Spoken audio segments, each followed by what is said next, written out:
Hi hello എല്ലാവർക്കും നമസ്കാരം. അപ്പോൾ HSC പരീക്ഷകൾക്ക് വേണ്ടി ഒരുങ്ങിക്കൊണ്ടിരിക്കുന്നവർക്ക് ഏറ്റവും പ്രധാനപ്പെട്ട ഏറ്റവും ഇൻഫോർമേറ്റീവ് ആയിട്ടുള്ള ഒരു വീഡിയോ ആണ് ഇത്. നമുക്ക് മുൻപിൽ ഒരു അനിശ്ചിതത്വം നിലനിൽക്കുന്നുണ്ട്. HSS ലയിക്കുമോ, അങ്ങനെയാണെങ്കിൽ HSC എക്സാം ഇനി എങ്ങനെയായിരിക്കും നടക്കുക, വേറെ രീതിയിലാണോ, ഇതെല്ലാം നമ്മുടെ മുന്നിലുള്ള ഡൗട്ടാണ്. പക്ഷേ നമുക്ക് മുൻപിലുള്ള ഈ സമയം നമ്മൾ നല്ല രീതിയിൽ വിനിയോഗിക്കാൻ കൂടി ശ്രമിക്കണം അല്ലേ. പിന്നെ ഏതൊരു എക്സാം നടക്കുകയാണെങ്കിലും അതിൽ നമ്മുടെ സബ്ജക്റ്റ് എന്തായാലും ഉണ്ടായിരിക്കും, അതുപോലെ തന്നെ GK പാർട്ടും ഉണ്ടായിരിക്കും. അപ്പോൾ നമുക്ക് നമ്മുടെ മുൻപിൽ ഇപ്പോഴുള്ളത് കഴിഞ്ഞ പ്രാവശ്യങ്ങളിൽ നടന്ന HSC എക്സാംസിൻ്റെ സിലബസാണ് നമ്മുടെ കയ്യിലുള്ളത്. ആ സിലബസ് പ്രകാരം നമ്മൾ പതിയെ പഠിച്ചു തുടങ്ങുക എന്നുള്ളതാണ് നമുക്ക് മുന്നിലുള്ള ഒരു വഴി എന്ന് പറയുന്നത്. അപ്പോൾ സിലബസ് നോക്കുമ്പോൾ നമുക്ക് പാർട്ട് എയും പാർട്ട് ബിയും ഉണ്ട്. അതിൽ പാർട്ട് ബിയിൽ നമ്മുടെ സബ്ജക്റ്റാണ് വരുന്നത്. പാർട്ട് എയിൽ എന്ത് പഠിക്കണം, എങ്ങനെ പഠിക്കണം എന്നുള്ളതാണ് എല്ലാവരും ഡൗട്ടായിട്ട് കമൻ്റായിട്ട് ചോദിച്ചുകൊണ്ടിരിക്കുന്നത്.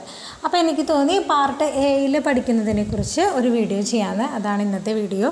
അപ്പോൾ പാർട്ട് എയിൽ നമുക്ക് ഏറ്റവും പ്രധാനമായിട്ട് നോക്കാനുള്ളത് GK പാർട്ടാണ്. ഓക്കെ, നമ്മളുടെ സാധാരണ PSC പരീക്ഷകളിൽ വരാറുള്ള GK പാർട്ടാണ്.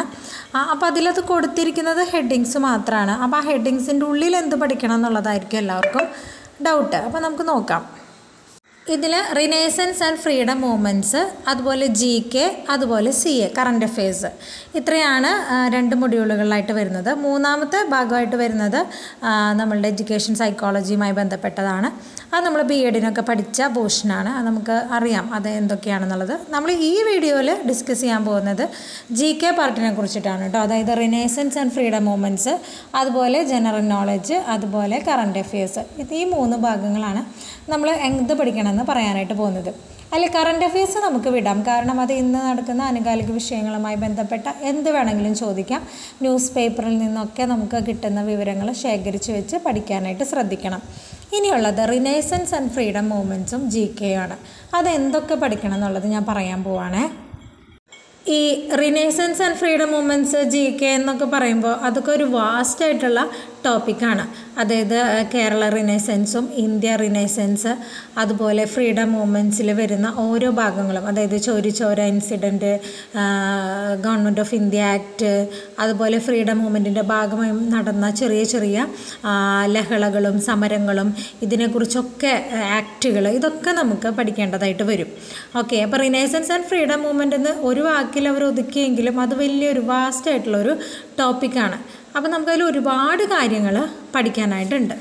ഇനി GK എന്ന് പറയുന്നത്, അപ്പോൾ GK എന്ന് പറയുമ്പോൾ നമുക്കറിയാം എന്ത് വേണമെങ്കിലും ജനറൽ നോളജിൽ ചോദിക്കുക അല്ലേ, GK എന്ന് പറയുന്ന ഒരു ഭാഗത്ത്.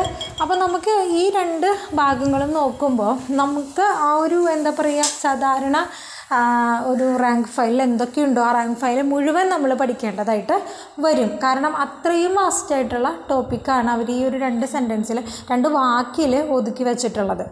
പക്ഷേ നമ്മളെ സംബന്ധിച്ചിടത്തോളം ഈ എല്ലാതും എന്താണ് എന്നറിയാതെ ഇങ്ങനെ എല്ലാം പഠിക്കുക എന്ന് പറയുന്നത് നമുക്കത്രയും എളുപ്പമുള്ളൊരു കാര്യമല്ല. അപ്പോൾ ഏറ്റവും ഇമ്പോർട്ടൻ്റ് ആയിട്ടുള്ള, അതായത് കഴിഞ്ഞ വർഷങ്ങളിൽ HSCയിൽ ചോദിച്ചിട്ടുള്ള ചോദ്യങ്ങൾ, ക്വസ്റ്റ്യൻ പേപ്പറുകൾ പരിശോധിക്കുമ്പോൾ നമുക്ക് മനസ്സിലാകുന്ന ഏറ്റവും പ്രധാനപ്പെട്ട കുറച്ച് ടോപ്പിക്സ് ഉണ്ട്. ആ ടോപ്പിക്സിൽ നിന്നാണ് റിപ്പീറ്റ് ചെയ്ത് ക്വസ്റ്റ്യൻസ് വന്നുകൊണ്ടിരിക്കുന്നത്. നമുക്കറിയാം വെറും ഒരു 20 മാർക്ക് മാത്രമാണ് ഈ പാർട്ട് എയിലുള്ളത്. ബാക്കി 80 മാർക്കും പാർട്ട് ബി നമ്മുടെ കോർ സബ്ജക്റ്റിൽ നിന്നാണ് വരുന്നത്.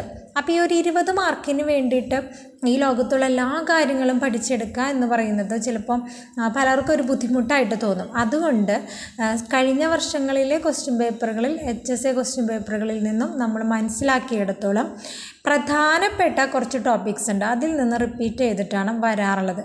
ആ ടോപ്പിക്സ് ഏതൊക്കെയാണെന്നാണ് ഞാൻ നിങ്ങൾക്ക് പറഞ്ഞു തരാൻ പോകുന്നത്. ഓക്കെ, അപ്പോൾ റിനേസൻസ് എന്നൊരു ഭാഗത്ത് നിങ്ങൾ പഠിക്കുമ്പോൾ ഇന്ത്യയും കേരളം, ഇന്ത്യൻ റിനേസൻസും കേരള റിനേസൻസും പഠിക്കാനായിട്ട് ശ്രദ്ധിക്കണം കേട്ടോ. ഇന്ത്യൻ റിനേസൻസ് ലീഡേഴ്സിൻ്റെ പേരുകൾ, ഇപ്പോൾ രാജാറാം മോഹൻ റോയ് തുടങ്ങിയുള്ള ലീഡേഴ്സിൻ്റെ പേരുകളും അവരുണ്ടാക്കിയ സ്ഥാപനങ്ങളുടെ പേരുകൾ, അതുമായി ബന്ധപ്പെട്ട വിഷയങ്ങളൊക്കെ പഠിക്കണം. അതുപോലെ കേരള റിനേസൻസും പഠിക്കണം. കേരള റിനേസൻസ് നമുക്കറിയാം, റിനേസൻസ് ലീഡേഴ്സൊക്കെ കേരള LDC പോലുള്ള PSC എക്സാംസിന് സ്ഥിരം ചോദിക്കുന്ന ചോദ്യങ്ങളാണ്. അപ്പോൾ അത് രണ്ടും കൃത്യമായിട്ട് പഠിക്കാൻ ശ്രദ്ധിക്കണം. അതുപോലെ ഫ്രീഡം മൂവ്മെൻറ്റ് നിങ്ങൾ ഫുള്ളായിട്ട് നോക്കണം കേട്ടോ. അത് എല്ലാ ഭാഗത്തു നിന്നും ചോദ്യങ്ങൾ ഉണ്ടാവാറുണ്ട്, പല ക്വസ്റ്റ്യൻ പേപ്പറുകളായിട്ട് നമ്മൾ കണ്ടതാണ്. ഓക്കെ, ഞാൻ നേരത്തെ സൂചിപ്പിച്ചതുപോലെ ചൗരി ചൗര ഇൻസിഡൻറ്റ് തുടങ്ങി ഫ്രീഡം മൂവ്മെൻറ്റുമായി ബന്ധപ്പെട്ട എല്ലാ ഇൻസിഡൻസും ഓരോ സംഭവങ്ങളായിട്ട് കഥ പോലെ നിങ്ങൾ പഠിച്ചു വയ്ക്കാനായിട്ട് ശ്രദ്ധിക്കണം. ഇനി കോൺസ്റ്റിറ്റ്യൂഷൻ GK പാർട്ടിലേക്ക് പോകുമ്പോൾ ഏറ്റവും കൂടുതൽ ചോദിച്ചിട്ടുള്ളത് കോൺസ്റ്റിറ്റ്യൂഷനാണ്. കോൺസ്റ്റിറ്റ്യൂഷനിൽ നിന്നും ധാരാളം ക്വസ്റ്റ്യൻസ് വരാറുണ്ട്. അപ്പോൾ ഈ കോൺസ്റ്റിറ്റ്യൂഷനിൽ എന്തൊക്കെ പഠിക്കണമെന്നുണ്ടെങ്കിൽ ആർട്ടിക്കിൾസ്, അമെൻമെൻറ്റ്സ്, അതുപോലെ ലോകസഭ, രാജ്യസഭ. ഈ ലോകസഭ, രാജ്യസഭ അതുമായി ബന്ധപ്പെട്ട ചോദ്യങ്ങളൊക്കെ കഴിഞ്ഞ പ്രാവശ്യത്തെ HSA ക്വസ്റ്റ്യൻ പേപ്പറിൽ ഉണ്ടായിരുന്നു കേട്ടോ. പല സബ്ജക്റ്റിൻ്റെയും ഉണ്ടായിരുന്നു. അപ്പോൾ കോൺസ്റ്റിറ്റ്യൂഷൻ പഠിക്കുമ്പോൾ, കോൺസ്റ്റിറ്റ്യൂഷൻ എന്ന് പറയുന്നത് ഒരു വലിയ ടോപ്പിക്കാണ്, നിങ്ങൾക്കറിയാം. അപ്പോൾ അതിൽ ആർട്ടിക്കിൾസ്, അമെൻമെൻറ്റ്സ്, അതുപോലെ ലോകസഭ, രാജ്യസഭ ഇത്രയും പഠിക്കാം. അതുപോലെ കറണ്ട് അഫെയർസും പഠിച്ചു വയ്ക്കാം. ഈ ഒരു കുറച്ച് 3-4 ടോപ്പിക്സ് ഞാൻ പറഞ്ഞത് വളരെ ഇമ്പോർട്ടൻ്റ് ആയിട്ടുള്ളതാണ്. ആദ്യം ഇത് നിങ്ങൾ പഠിച്ച് ഒരു ലെവലിൽ എത്തിക്കുക.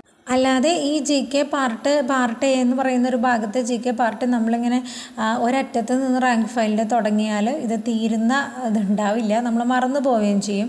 അപ്പോൾ ഏറ്റവും ഇമ്പോർട്ടൻ്റ് ആയിട്ടുള്ള ഭാഗങ്ങളാണ് ഞാനിപ്പോൾ പറഞ്ഞത്. അത് നിങ്ങൾ ആദ്യം പഠിച്ച് ഒരു ലെവലിലേക്ക് എത്തിക്കാനായിട്ട് ശ്രദ്ധിക്കണം കേട്ടോ. അതേപോലെ അതിനുശേഷം നമുക്ക് സബ്ജക്റ്റ് പഠിക്കാം. ഇനി ഏറ്റവും പ്രധാനപ്പെട്ട വേറൊരു സംശയം, ഈ പാർട്ട് A എന്ന് പറയുന്നത് ഇംഗ്ലീഷിലാണോ മലയാളത്തിലാണോ എന്നുള്ളതാണ്. നമുക്ക് പാർട്ട് A, HSAയുടെ പാർട്ട് A എന്ന് പറയുന്നത് മലയാളത്തിലല്ല, ഇംഗ്ലീഷിലാണ് കേട്ടോ. ഇംഗ്ലീഷിലാണ്. നമ്മുടെ സബ്ജക്റ്റായിട്ടുള്ള പാർട്ട് B മലയാളത്തിലും പാർട്ട് A ഇംഗ്ലീഷിലാണ് വരാറുള്ളത്.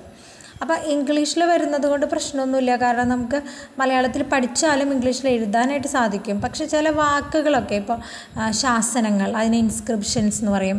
അപ്പോൾ അങ്ങനത്തെ ചില വേർഡൊക്കെ നമ്മൾക്ക് ഡൗട്ട് വരാനിടയുണ്ട്. അതുകൊണ്ട് നിങ്ങൾ പഠിക്കുമ്പോൾ ഇംഗ്ലീഷിൽ തന്നെ പഠിക്കാനായിട്ട് ശ്രദ്ധിക്കുക. അതിൻ്റെ തത്തുല്യമായ മലയാളം ഒരുമിച്ച് പഠിച്ച് അങ്ങനെ പോവുക. അപ്പോൾ മലയാളവും ഇംഗ്ലീഷും ഏതാണ് നമുക്ക് മനസ്സിലാവാനായിട്ട് സാധിക്കും കേട്ടോ. അപ്പോൾ അങ്ങനെയാണ് നമ്മൾ പഠിക്കേണ്ടത്. അപ്പോൾ HSA പാർട്ട് Aയിൽ എന്തൊക്കെ പഠിക്കണമെന്നതിനെ കുറിച്ച് ഒരു ഏകദേശ ധാരണ കിട്ടിയെന്ന് വിചാരിക്കണം. ഈ GK എന്ന് പറയുന്നതിൽ എന്ത് വേണമെങ്കിലും വരാം കേട്ടോ, പക്ഷേ കൂടുതൽ വരാറുള്ളത് കോൺസ്റ്റിറ്റ്യൂഷനാണ്. അതുകൊണ്ടാണ് ഞാൻ ആ ഭാഗം, അതായത് ഇവിടെ ഞാൻ പറഞ്ഞിരിക്കുന്നത് പാർട്ട് Aയിൽ വരുന്ന ഏറ്റവും ഇമ്പോർട്ടൻ്റ് ആയിട്ടുള്ള ഭാഗങ്ങൾ മാത്രമാണ്. ഓക്കെ, ഈ ഇമ്പോർട്ടൻ്റ് ആയിട്ടുള്ള ഭാഗങ്ങൾ പഠിച്ചാൽ തന്നെ ഒരു മാക്സിമം മാർക്ക് നിങ്ങൾക്ക് സ്കോർ ചെയ്യാൻ സാധിക്കും. ഓക്കെ, അപ്പോൾ അതുകൊണ്ട് ആദ്യം ഇത് പഠിച്ചു തുടങ്ങുന്നതാണ് നല്ലത്. എല്ലാ സബ്ജക്റ്റുകാർക്കും പാർട്ട് A ഒരേപോലെയാണ് കേട്ടോ. അപ്പോൾ പാർട്ട് Aയിലെ renaissance, freedom movements, GK part, ഇത്രയും ഭാഗത്ത് നിന്നും പഠിക്കാനുള്ള ടോപ്പിക്സാണ്, ഇമ്പോർട്ടൻ്റ് ആയിട്ടുള്ള ടോപ്പിക്സാണ് നമ്മളിവിടെ പറഞ്ഞിട്ടുള്ളത്. ഇനി എഡ്യൂക്കേഷൻ സൈക്കോളജി പോലെയുള്ള ഭാഗങ്ങൾ അത് വേറെയാണ്. നിങ്ങൾ അതിൻ്റെ സിലബസ് അനുസരിച്ച് തന്നെ പഠിക്കാനായിട്ട് ശ്രദ്ധിക്കണം. അതിൻ്റെ ഡീറ്റെയിൽഡ് ആയിട്ടുള്ള ഭാഗങ്ങൾ സിലബസിൽ കൊടുത്തിട്ടുണ്ട്. ഇനി നമുക്കുള്ളത് നമ്മുടെ സബ്ജക്റ്റ്, അത് ഓരോരുത്തരും അവരവരുടെ സബ്ജക്റ്റ് അനുസരിച്ചാണ് പഠിക്കേണ്ടത്. അപ്പം എന്തായാലും ഇപ്പം നിങ്ങൾ ഈ ഒരു പാർട്ട് A തന്നെയാണ് പഠിച്ചു തുടങ്ങേണ്ടത്. അതിന് പറ്റിയ ടൈം തന്നെയാണിത്. നമ്മുടെ മുന്നിൽ ധാരാളം സമയമുണ്ട്, അത് വിചാരിച്ച് ഉഴപ്പാനായിട്ട് പാടില്ല. അപ്പോൾ ഇത് പഠിച്ചു തുടങ്ങാം. അപ്പോൾ എല്ലാവരും നന്നായിട്ട് പഠിക്കാനായിട്ട് ശ്രദ്ധിക്കുക കേട്ടോ. അപ്പോൾ ഇതാണ് ഇമ്പോർട്ടൻ്റ് ആയിട്ടുള്ള ഭാഗങ്ങൾ, മറക്കണ്ട. അപ്പോൾ എല്ലാവരും നന്നായിട്ട് പഠിക്കുക. ഓക്കെ, അപ്പോൾ നമ്മളുടെ ചാനൽ ഇഷ്ടപ്പെട്ടുവെങ്കിൽ സബ്സ്ക്രൈബ് ചെയ്യാനായിട്ട് ശ്രദ്ധിക്കണം, ലൈക്ക് ചെയ്യുക, ഷെയർ ചെയ്യുക. അപ്പോൾ വീണ്ടും നല്ലൊരു വീഡിയോയുമായിട്ട് HSAയുമായി ബന്ധപ്പെട്ടുള്ളൊരു വീഡിയോയുമായിട്ട് ഞാൻ വരുന്നതായിരിക്കും. താങ്ക്